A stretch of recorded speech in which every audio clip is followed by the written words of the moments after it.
Hey guys, Francesco from Francesco Films here, and today we're going to try and replicate the mushroom cloud explosion effect that I did in the best water gun fight video.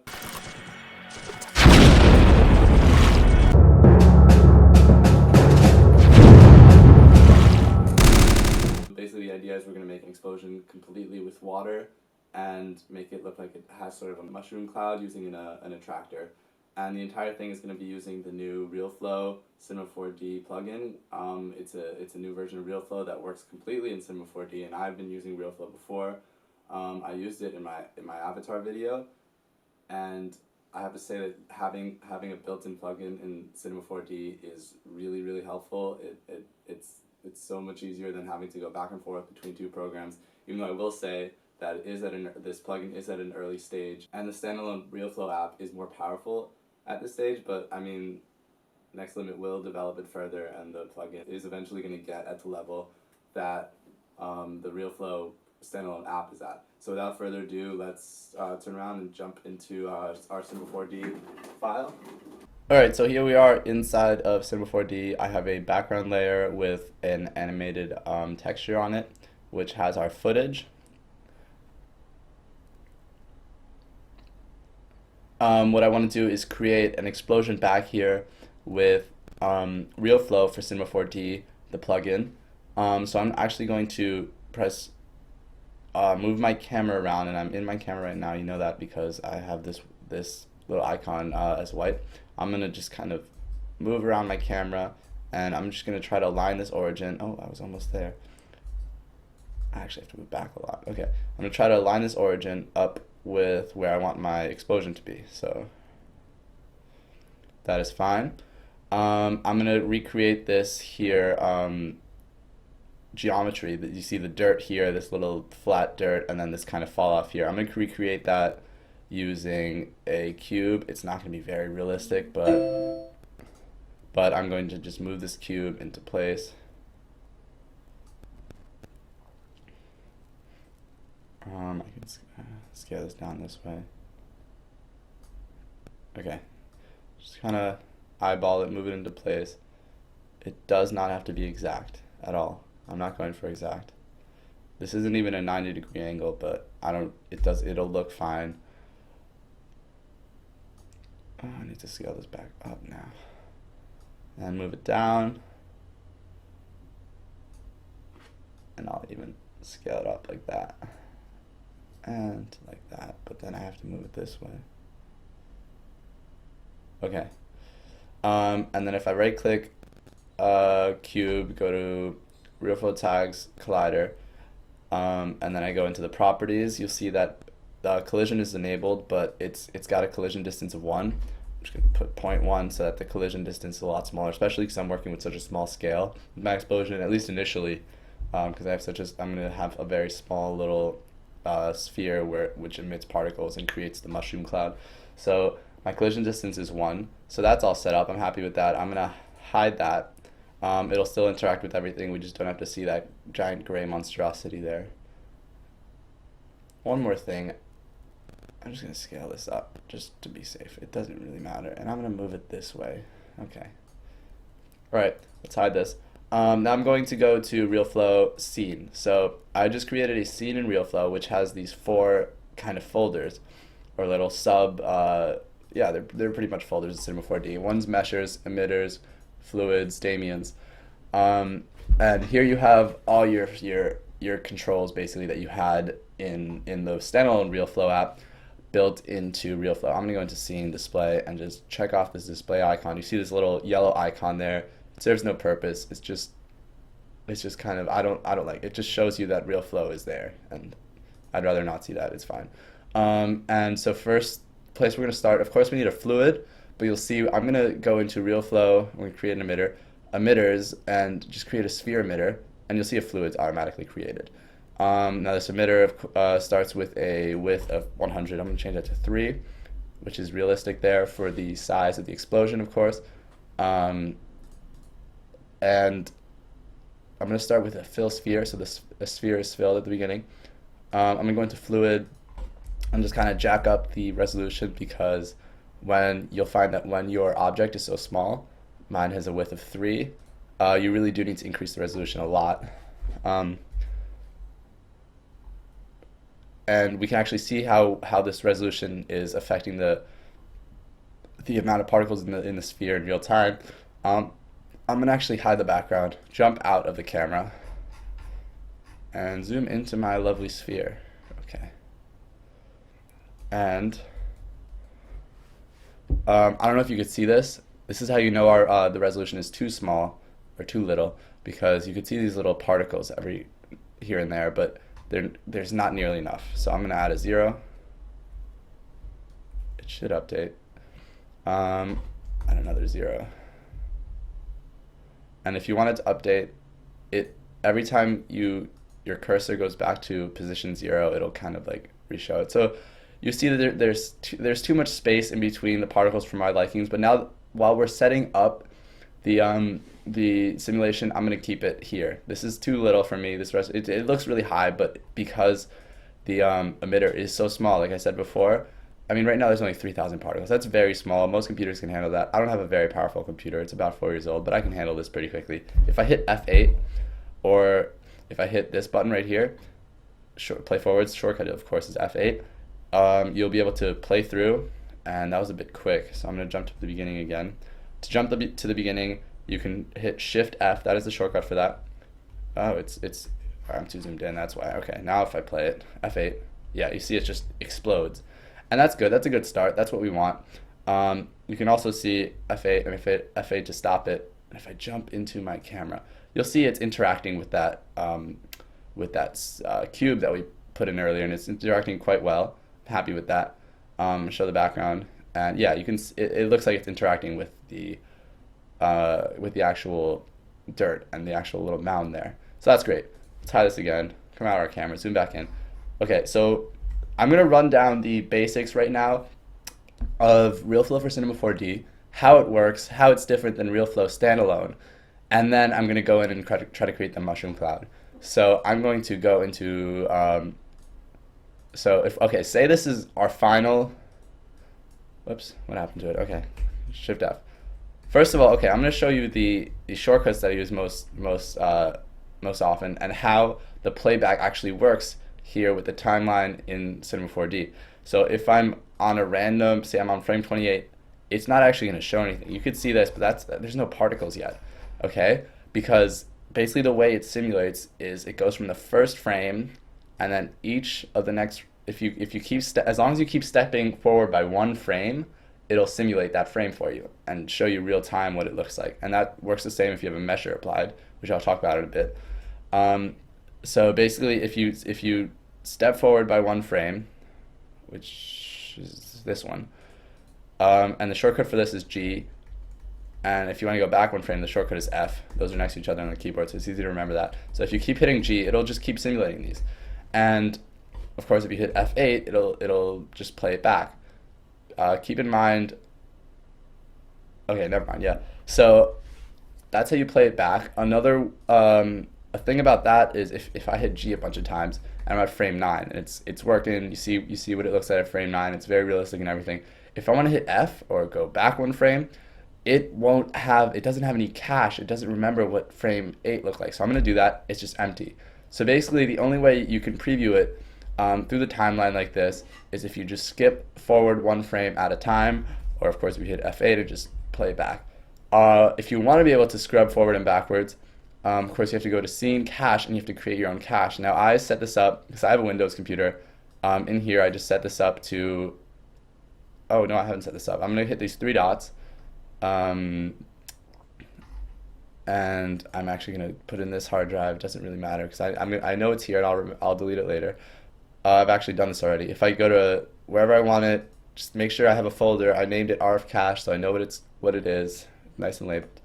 So if I do that and I hit cache simulation, this little dialog box will come up. This is a very simple simulation. And now, since I have use cache selected, checked off right here, when I can actually scrub through forward and back, because when I scrub forward, it's using the cache. When I scrub back, so basically, if I go into the folder RF cache that I just created, what it has is for each frame, it has data for where the particles are.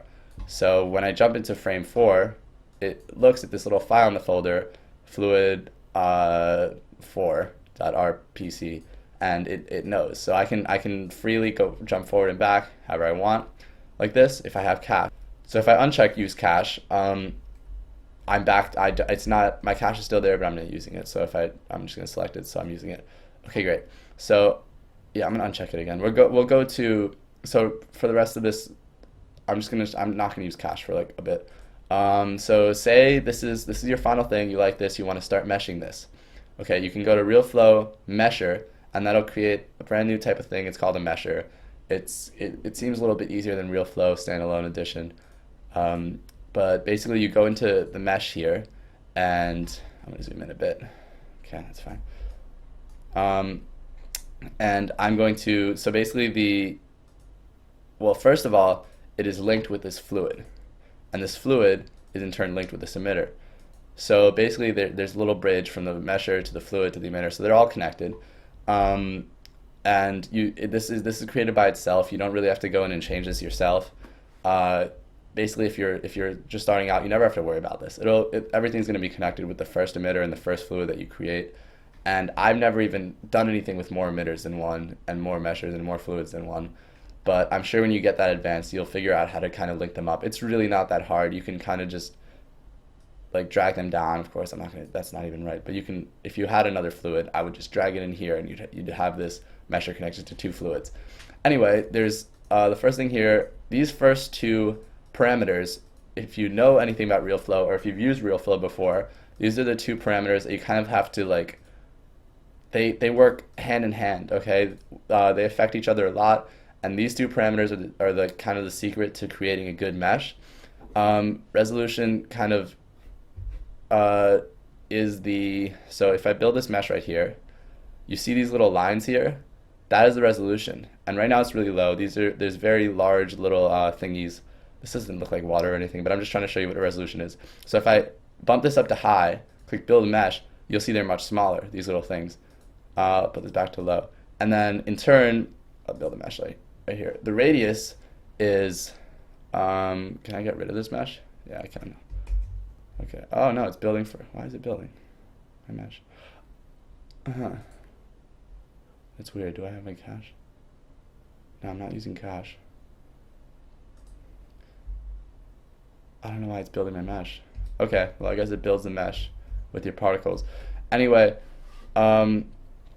if I just hide my mesher, you see how each particle, there's all these little tiny particles. Basically radius controls how wide, because each of these particles, and I'm actually just gonna show the mesh and bring the radius down to 0.1, ridiculously small. I don't think you'd ever want this as small. Maybe you would if you want a lot of little droplets. Let's build this mesh. Let's go even smaller. Let's go 0.1 or 0.01, or let's see what that looks like. Yeah. Okay, so yeah, you can see very clearly each, all these little particles have a little, this is a mesh that's built around it. And basically the magic of Realflow is that when these meshes get big enough around the particles, this one will start to connect to its neighboring mesh. So if I just double this, build a mesh, that's not big enough. Let's go 0.4. See, it's getting bigger and bigger. You can basically see what the radius is doing. But I just want to connect to, you can see these two are connected here. So, sorry, right now it's at 0.2. So if I go back to 0.1, build a mesh, these two, their radius is so small that they're not connected. But as soon as you expand them, as you increase their radiuses, now they're connected. And that's the magic of Realflow, that when you have a lot of particles, and if you have a well-balanced mesh with these two parameters balanced, now this is going to completely flip out my entire thingy. I hope it doesn't crash on me. Great, it didn't crash. I'm going to save because now I'm afraid of crashing. So this looks horrible. You can see that okay, that's a good thing to know. The resolution doesn't mean higher looks better. Okay, you need smaller resolutions. In some types of these can look like little water droplets. If I put a good water material on this can look pretty realistic. But this high resolution, it looks, these are giant, obnoxious, gross balls that don't even look like anything like liquid. So basically, the high resolution doesn't mean it's a better it's a better mesh at all. So it's basically, you're trying to balance these two out. That's what's important. And then of course the way you do this is you create you change your parameter, you hit build mesh, but also there's this little checkbox here called auto build. And so basically if I have auto build checked off and I change something, so if I change it to 0.3, I don't have to click build mesh, it'll automatically do it. Some computers might not be fast enough to do this, others will. If your computer's getting too slow and you have this checked off, it's fine. You can just keep pressing build mesh every time you change a parameter. It's not that bad. Basically these next parameters, and not motion blur strength, that shows motion blur, which is awesome. I'm not even going to talk about that in this video. It's a little more advanced. If you want to learn about that, Google it. I'm sure you'll find some tutorials. But smoothing, thinning, relaxing, and relaxed iterations. These are all. I don't want to go. This is taking too long talking about meshes. I can go on and on about this. But basically, I'm going to just put a 5. I'm going to auto build this. Okay, 5 is clearly too much. 0.5. All these parameters just kind of tweak it. So these first two set up meshes, and then the next ones will kind of tweak it. So thinning, you'll see, will kind of like make them smaller. It'll literally thin them. I love how they're named. They're very self-explanatory. Relaxing is kind of gonna do like a similar effect, you know. And if these, I mean, obviously these are here for a reason. If you play around with smooth, relax, and thinning, you can get more realistic water or whatever effect that you want. Yeah, so meshing is super important. And then basically if I really like this mesh, and I do like this. This is kind of default settings. I just decrease the radius a lot. But if I wanted little droplets here, this would look pretty good. This could be a good little render with some depth of field or whatever, as long as I have a cool material that looks like water. So just like the actual particles, I can cache the meshes. So it's just going to cache in the same folder. So if I hit cache simulation, the same dialog box is going to pop up. It's going to take longer because it's caching all these little, like this. It's a lot more geometry that's being cached. So I'm actually going to skip ahead to when this is done. All right, so it just finished caching everything, and okay. So basically the same thing happened. It's pretty much the same as caching particles. Now I have this mesh that I can just scrub forward and back, and if I look at my cache folder, I have these .rpc files from frame 0 to 64, and then right after the RPC file for frame 64 will be the .abc file for frame 0. And .abc files is just that's what holds the cache for the meshes, and it works the same way. So if I'm on frame 2, it'll look at this file right here, and it'll know exactly what the mesh works, and it just works well like that. So that's the basics of Realflow for Cinema 4D. You can turn off this video right now if you're not interested, but I'm going to actually expand on this. I'm going to delete this mesher. I'm going to change my fluid to SPH, which is basically what SPH is. It's more realistic water. The people over at Next Limit really did a good job with this fluid type, but it takes longer to simulate. But anyway, I'm going to try and simulate that mushroom cloud, try to get this water to very unrealistically, but kind of cool stylistically jump up and create sort of a mushroom cloud in a way, and fall back down to the ground realistically. So you can turn this video off if you're not interested in that, but let's get started trying to do that. Awesome. Okay, so first of all, I'm going to remove my cache. And I'm not using my cache right now. Awesome. So if I jump to first frame, okay, so you can see straight away since I changed to the SPH liquid type, it's grouping together as it expands. It's much more realistic. I already need to increase my resolution, and this is going to really bog down my machine. And if I had a faster machine, this would be a lot more fun. But see, okay, I increased it a lot. That looks pretty good. I don't think I need to increase it more than that. Maybe I do, but it's going to get even slower. That's the only thing.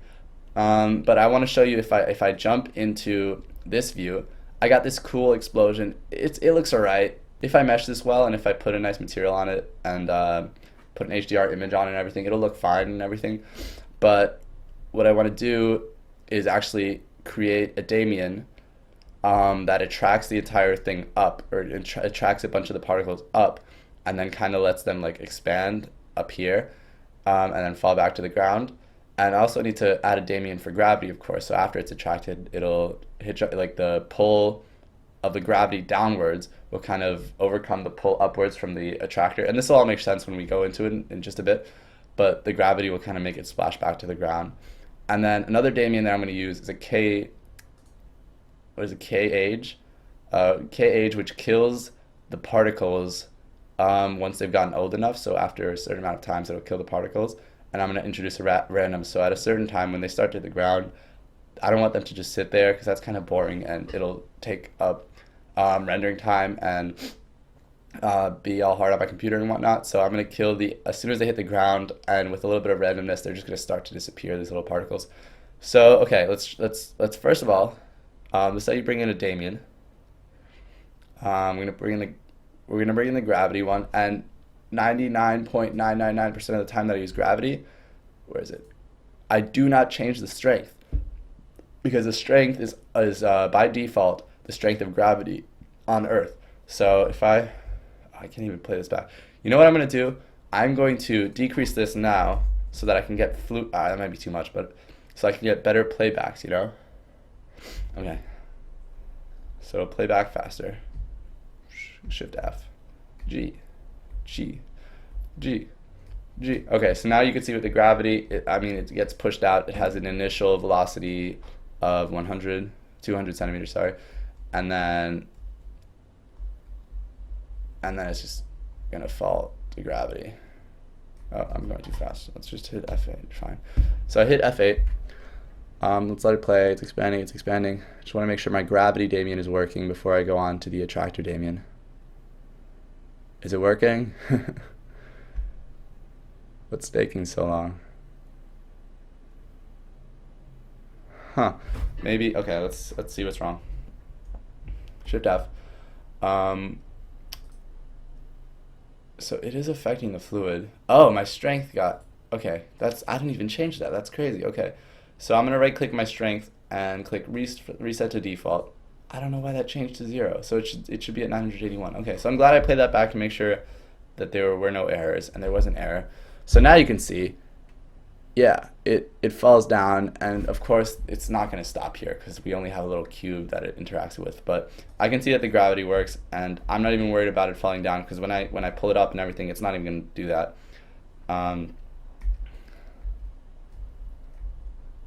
Okay, so I'm actually going to go into Emitter and increase the speed.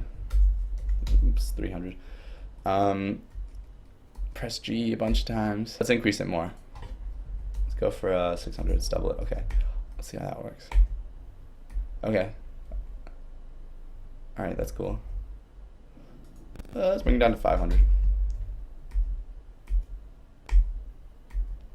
That's cool. Okay.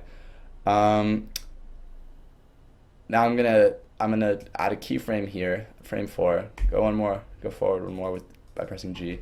Change the value of the speed to 0. Add another keyframe, and basically it's just gonna turn off the speed, which means it'll stop emitting particles basically. Well, actually, since it's filled, I don't think that's gonna happen, but we'll leave it like that. Okay, cool. I'm going to now introduce a new Daemon. I'm going to go into Realflow, Daemons, and bring in an attractor. Where is it? Oh, attractor. It's alphabetically organized. What am I doing? Okay. If I hit bounded, you'll see instantly it has this, the attractor is, and it's hard to see. I'm going to go in a little closer. Okay, cool. Hide this. Oops. Oops. There we go. Okay. So this attractor, you can see these little arrows showing that it's pulling all the particles into the middle, and since I hit bounded, I have this kind of sphere around it, and they'll only be affected if they're inside of the sphere. Oh, why am I cutting it off? Well, that's on purpose, you'll see. I think. Maybe I won't do that, but there we go. So, okay, there we go. It's cutting off the bottom ones. The bottom ones won't be pulled in, because I kind of want some of them to just go normal. Whoa, whoa, whoa, whoa. There we go. I kind of want some of the particles to just expand without being pulled by this attractor. But all right, let's just press G. Let's see how this attractor works. It's too small. You can see off the bat. So I'm going to go into Object and 200, Tab, 200. I'm pressing Tab to go to the next fill-in thing. And let's move this up in Y. Let's see. Let's zoom in here. Okay, that looks good. Oh, I got it. Let's zoom out a bit. Okay, so we're at the first frame, so we can hit G, G, G, G, and it's not pulling enough. So I'm gonna double this. Let's have the force be 1,000. Yeah. So we're gonna have the force be 1,000. Shift F. I'm gonna press G, G, G, G, G, G. It's not really pulling enough. Let's try 3,000.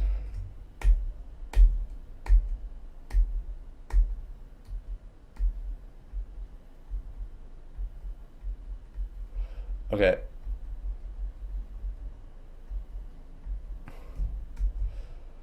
I hate to do this, but I don't think there's enough resolution in my fluid, so I'm going to add another 0 to this. Now it's going to take a very long time to simulate each frame, but oh, it didn't. What's going on? Okay, stand corrected. Doesn't take that long. I want the gravity. I want the attractor to have more of a pull, and I feel like it's kind of fighting with the emitter. So the emitter, I think, is pushing out too fast. So I'm going to decrease this emitter to 100, which might seem low, but I'm going to have the attractor kind of do a little more work. So Shift F to go back to the beginning. So let's increase this attractor to 5,000.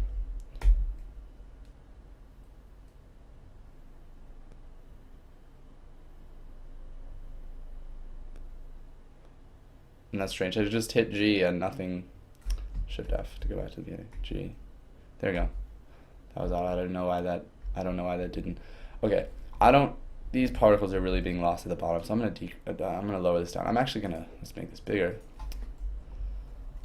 Let's double it. 400, 400. Okay. And bring it up. And press G.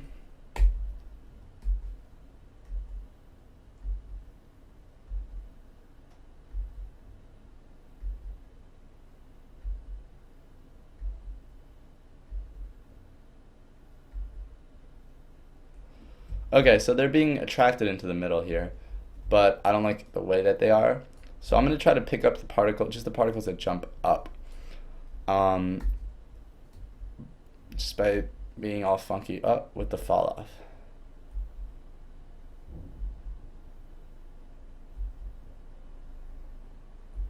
So that looks pretty good. I'm beginning to get a mushroom cloud look. I'm just going to have to tweak this a little bit. I think it's getting too few of the particles. I don't like how many are staying down at the bottom. So let's lower this. Shift F, G.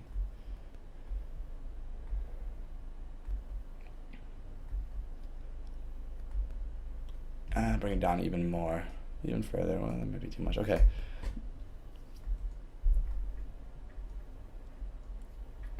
This is odd. And I brought it down too much. It's not even extending at all. Oh, I had a weird simulation. It happens.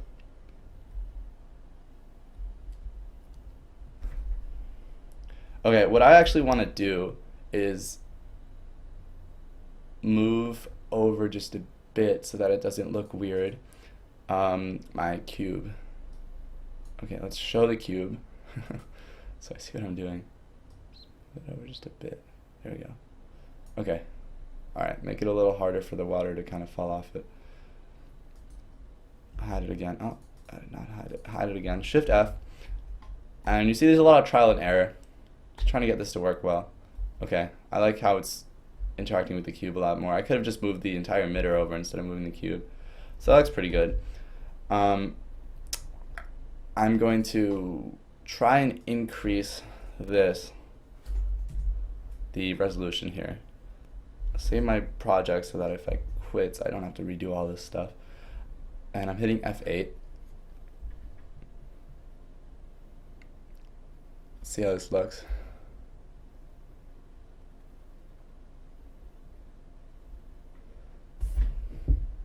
Okay, so this is looking good.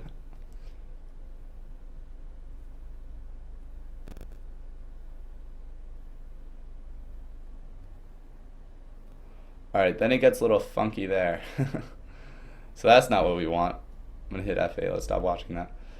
Alright, so I'm gonna play it back again, and at a certain point, what I'm going to do is in my track, I'm gonna do the same thing that I did with my emitter earlier, and keyframe this internal force to go from 5,000 to 0. And I'm gonna, all right, well, this is a bit further than I want, so I'll do it at frame 10. Actually, I'll do it at frame 9. Oops, F. Okay, if I hit this little red button, I create a keyframe at frame 9, then I'm gonna go forward 1 by pressing G, type in 0 here, and add a keyframe here, and then I'll press Shift F to go to the beginning, press F8 to simulate it again, and let's see how that changed. So that's basically how you're going to be working in Realflow for Cinema 4D. I kind of press Shift F, G, and F a lot just to move around. I absolutely love setting keyframes in this plugin. It's, for me, so much easier than Realflow. It was really hard for me to set set keyframes in Realflow. Okay, so this, let's press F8 to pause it. F8, by the way, is a great way to pause it. It's going too high. Okay, so this attractor already has too much play in the simulation. So I'm gonna move these keyframes over and have the attractor stop attracting sooner. And hopefully it'll still have enough pull to kind of create the mushroom cloud, but not pull it up way too much. I'm trying to find a good balance. This might not be enough. I might have to move this back a bit, but we'll just see. It might be enough.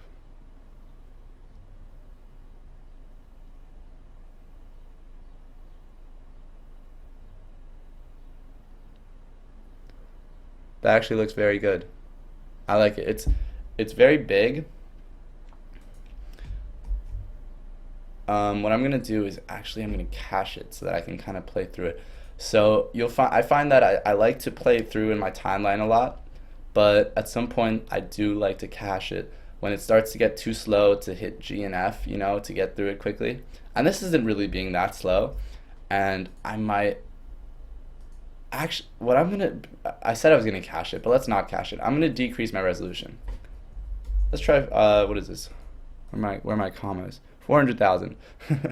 So I'm gonna hit F8, 400,000. It should be a little quicker. But I think in this particular simulation, having a higher resolution kind of messed up the effect for me. Let's see if decreasing the resolution kind of gives me a better effect, or at least more of what I want. And what I think I want to do, that looks very nice. Okay. What I want to do is try and just move this keyframe even sooner, maybe 1 frame. It might not seem like that much of a difference, but I just want the mushroom cloud to be pulled up a little bit less vigorously.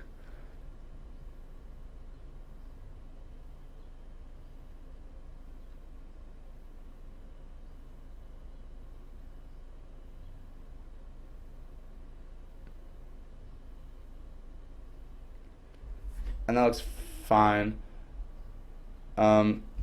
Hit Shift F. Okay.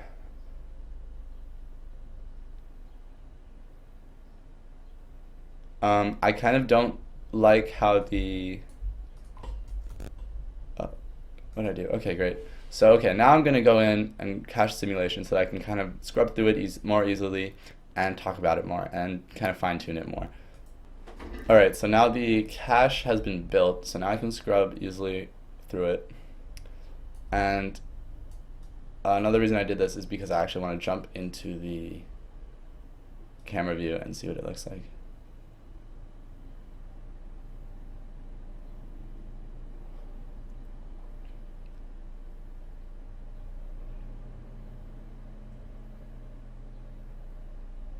Okay, so we have a couple problems.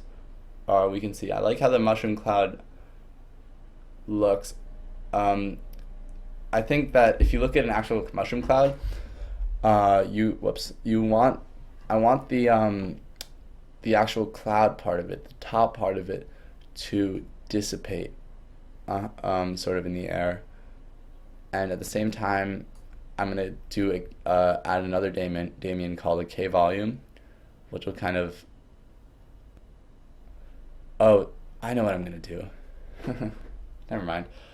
I'm gonna make it so that the mushroom cloud goes higher up in the air and decrease the scale of the entire scene. So that involves, let's go Shift F to the beginning. So I'm actually gonna duplicate the attractor and hide the first attractor, turn it off completely. That way, if I mess up, I can always refer back to this attractor and delete this new attractor. But basically, I'm gonna scale this up. Let's go 700. Oops. 700. 700. Okay. And if I look here, okay. So let's kind of match these two up right there. Okay. And here, I'll even hide that. Let's just, well, now I cached. Okay, since I have a cache in here, I have to check off use cache. And if I hit F8, it'll simulate through.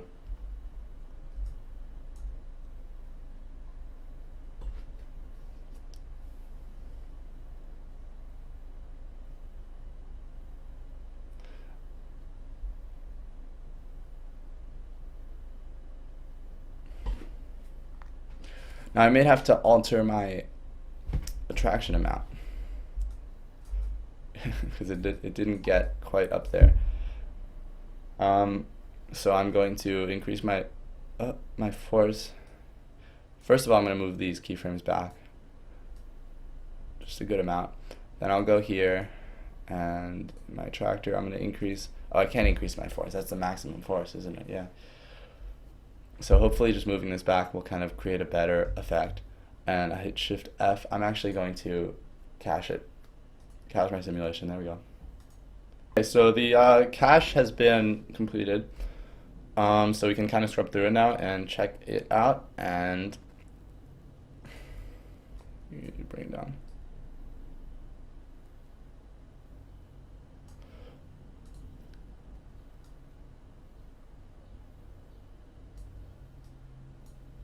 So I just need to move this back, go in and cache it again. Okay, so this attractor is not doing enough. I'm just gonna keep trying to get it to attract more. So I'm moving it down and, whoops, creating another cache. And it isn't pulling up enough. I'm gonna go into the emitter and just decrease this to 100. It might seem very low, but you know, I'm just trying things out here. And I'm going to create another cache. Okay, so that cache is completed. This didn't really do much. So, okay, good thing I have this backup because I'm reverting back to this backup. I'm deleting this new attractor. I got this old attractor here. I turned it back on and I'm going to create a new cache, but I'm going to keep my last change of decreasing the speed to 100. Okay, so that has completed.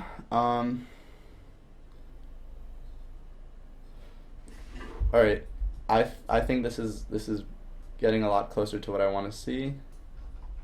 Oops.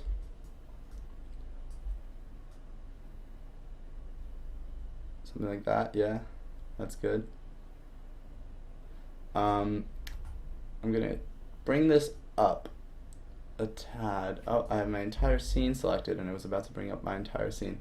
Make sure just my attractor is selected. Bring it up a tad. Like there. And increase my emitter.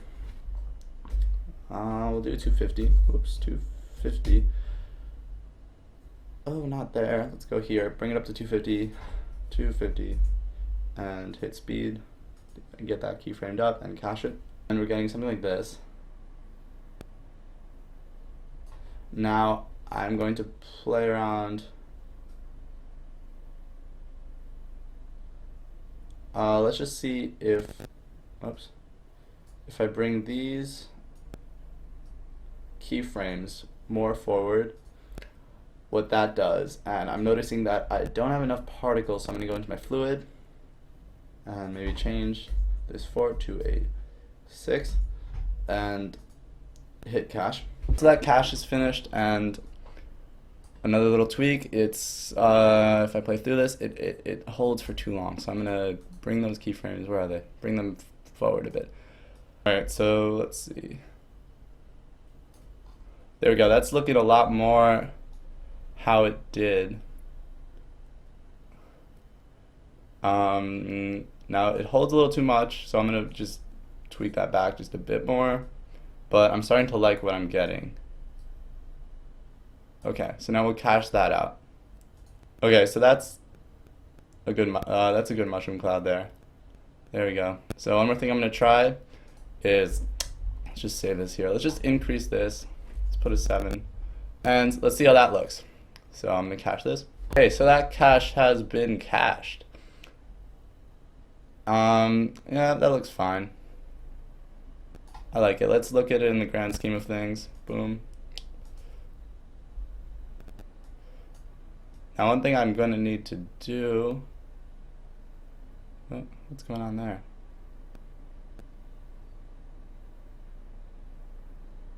Is I'm going to add another Daemon, a K-volume. So I'm going to go to Realflow, Daemons, K-volume.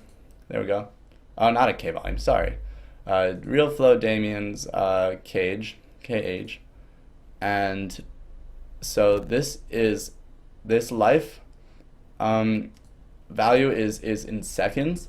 And since my project is at 24 frames a second, and if I want it to fizzle out at around frame 9, I'd say, I have to do 24 divided by 9, which of course I can do like that. Never mind, I have to do 9 divided by 24. Sorry. Okay. And for variation, if I want it to be like a 4 frame variation, let's do 4 divided by 24. So it'll vary by 4 right there. So if alright, I'm gonna go ahead and, alright, I didn't really explain it. So basically what this does is, after 0.375 seconds, it'll start killing, all these particles will start dying, but it'll die at a random variation of 4 frames. So I'm gonna cache that out. Okay, so that cache is done. Okay, so this cache is done, and it looks pretty good. You see it fizzles out at a certain point. Happy with that. Oh wait, no, I actually don't want it to fizzle out there. I'm going to delete the K-age and put a K-volume. So I actually do want a K-volume. So I'm going to go to Daemons, K-volume, and basically I don't want it to come that far down here. So I'm going to scale this up a lot in all directions.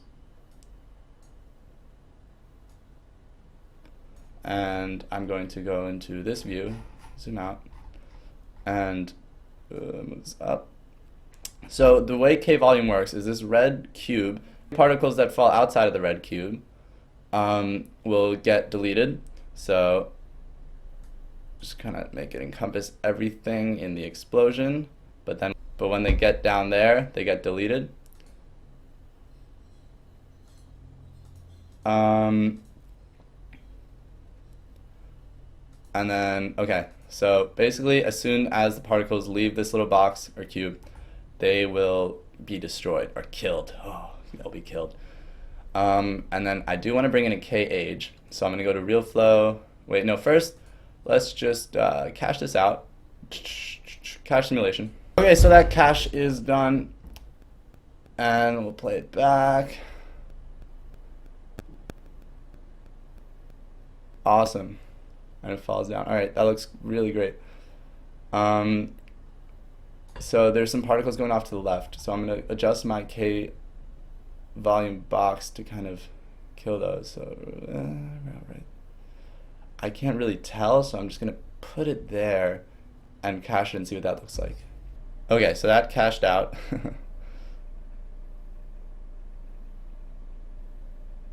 And let's see when it falls. Great, that looks fine. All right. I'm not even gonna put a K age because I like how the K volume gets rid of everything. Stop. But now it's time to mesh. So I'm gonna go to Realflow and add a mesher. Okay. And we're gonna hide this and hide the background. Great. We'll go to here. And the reason I have a mesh right now is because in here I still have the cache for my mesh from earlier, and I can go in and where's my first ABC file? Here we go. I will click this one, shift click the last one, Control D, delete them. So I just manually deleted the cache for the meshes, which is old anyway. And it's still showing up, but it'll go away soon. Okay, so now if I go to mesh and build mesh, see what it starts with. Now it is offset. I don't know why it's offset.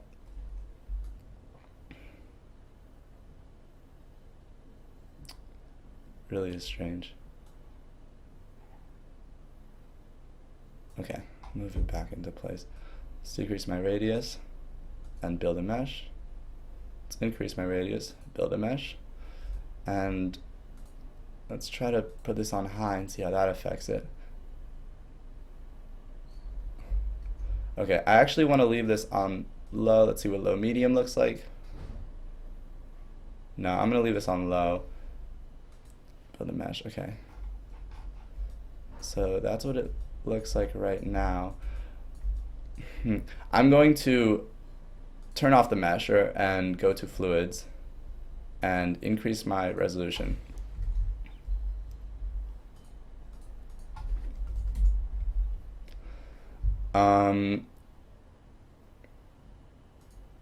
Then I'm going to create a cache and I'm going to try and mesh it with a more dense resolution. Okay, so that cache is done. Basically just gives us more resolution to work with. I think I might up it even further, because basically the more resolution, the better we can mesh. No, I'll work with that. I'll work with that. So let's turn this mesher back on. Go into the mesher, go into the mesh tab, auto build it. Okay. And I'm gonna go to 2.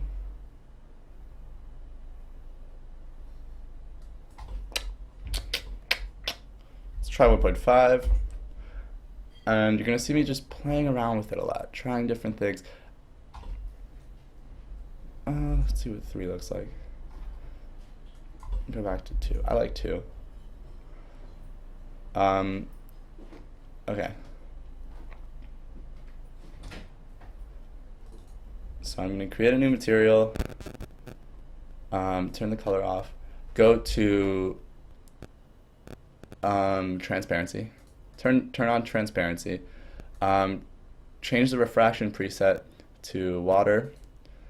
Then it'll give you the automatic preset for water refraction. I'm going to go to reflectance, turn off the default specular. Whoops, shoot. Can't hit delete, I just deleted my mesh.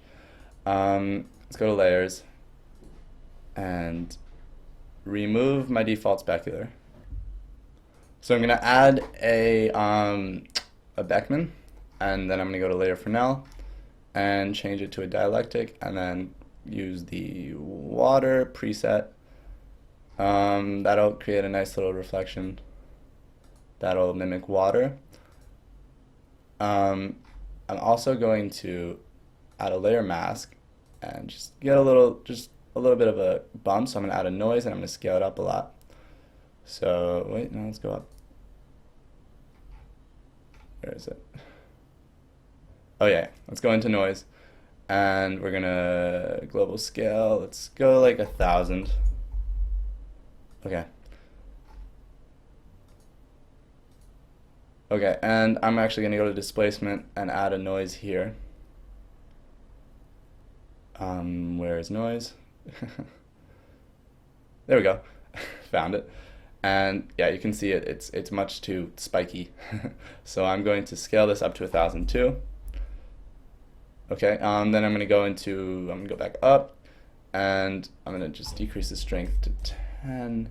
There we go. So it's not exactly spherical. And now if I apply this to my scene, not to my, to my Realflow scene, then what I would do is I would actually cache out the mesher, but let's just build a mesh and preview that. There we go. And now you can see our water. Now I would add an HDR sky and just work on the lighting to kind of composite it in better. Right now it isn't lit very well, but if you know how to light or do an HDR sky, I would look up an HDR sky. This tutorial has gotten long. I have other things to do today. But yep, that's how you do a cool mushroom cloud, and that's how you use Realflow plugin for Cinema 4D.